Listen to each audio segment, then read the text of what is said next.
சிவகங்கை தேர்தல் களம் எப்படி இருக்கு? முக்கியமா கூட்டணி கட்சியினரோட ஒத்துழைப்பு எப்படி இருக்கு? தமிழ்நாடு முழுக்க தேர்தல் களம் கம்ஃபர்டபுளாக இருக்கு. இந்தியா கூட்டணி திராவிட முன்னேற்ற தலைமையிலான கூட்டணி 39 தொகுதியிலும் வெற்றி பெற போகிறது. சிவகங்கையிலே அதே நல்லதான், நல்ல ரிலேஷன்ஷிப் எங்களுக்கு எல்லா கூட்டணி கட்சியோட ஸ்மூத்தாக போயிட்டு இருக்கு. தேர்தல்லாம் அறிவிக்கிறதுக்கு முன்னாடி கூட்டணி கட்சி சார்பில் சமூக வலைதளங்கள்ல இருக்கிறவங்க எல்லாம் சில விமர்சனங்களை வச்சாங்க. இப்ப அந்த நிலை தொடருதா இல்ல சரியாயிடுச்சா? சமூக வலைதளங்கள்ல எல்லாரும் என்ன வேணாலும் சொல்லுவாங்க. அதெல்லாம் நீங்க ரொம்ப சீரியஸாலாம் எடுத்துக்கூடாது.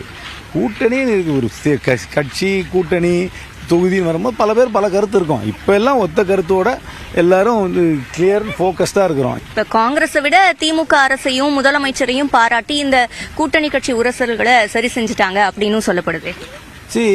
மக்கள்கிட்ட நேரடியாக போய் நலத்திட்டம் வந்து முதலமைச்சர் பண்ற திட்டம் தானே போய் சேருது. மத்திய அதை தானே நாங்கள் சொல்ல முடியும். எங்களுக்கு இருக்கிறது மத்திய எங்களுடைய அரசாங்கம் என்பது இங்கே மாநில அரசாங்கம் தானே. மத்திய அரசாங்க திட்டம் எது போய் மக்கள்கிட்ட சேருது? அதனால எங்களுக்கு எங்கள் கவர்மெண்ட்டு எங்களுடைய அலையன்ஸ் பார்ட்னர் கவர்மெண்ட் தானே நாங்கள் சொல்லி என்னென்ன திட்டங்கள் சொல்லுவோம்.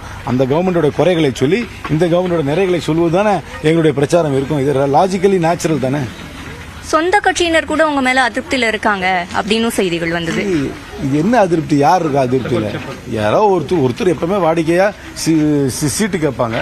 சீட்டு கேட்டாங்க, ஒருத்தர் கேட்டான். 3வது தேர்தல் இந்த தொகுதியில் போட்டிடுறேன்.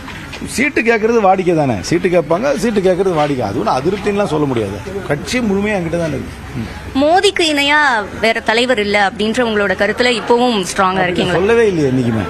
நான் வந்து மோடி வந்து ப்ராபகண்டா பண்றதுல யாரும் இணையா இல்லைன்னு. ப்ராபகண்டானா பொய் பிரச்சாரம் செய்வதில் அவருக்கு யாரும் இணை இல்லைன்னு அன்னைக்கு சொன்னேன். அவர் பொய் பிரச்சாரம் செய்வதில் இன்னைக்கும் யாரும் இணை இல்லைன்னு இன்னைக்கும் சொல்றேன்.